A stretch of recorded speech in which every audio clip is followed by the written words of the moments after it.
ভাই ব্রাদার্স, এই ভিডিওটা শুধু বাঙালি ভাইদের জন্যই, যারা অনেক টেনশনে আছেন, নতুন ডিপোজিট করছেন 2500 টাকা, 870 টাকা, অনেক টাকাই করছেন।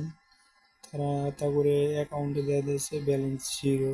সেটা কেন দেখাইতেছে? গতকালকে রাত্রে, রবিবার রাত্রে অনেকটাই মিটিং হয়েছে যে সবার টাকা মানে এখনও তারা ব্যাংকের সাথে লেনদেন তাদের মানে ঠিক হয় নাই, সেজন্য সব টাকায় জিরো জিরো দেখাইতেছে। কিন্তু টেনশন করিয়েন না, এই টাকাগুলো লাগাইছে এই ফিল্ম অ্যান্ড টেলিভিশনে। দেখছেন, আমার 309 টাকা ছিল, আজকে টুডে আর্নিং 3 টাকা 98 পয়সা। তো এই জায়গায় সবরা টাকা লাগাই দিছে যে আরও প্রায় 10-15 দিন পরে সে ওদের ব্যাংকের ঠিক হতে পারে, তখন একটা কিছু বোঝা যায়। তাই এত টেনশন করেন না ভাই, আমরা মানে আমাদের কিছু করার নাই, বুঝতে পারছেন?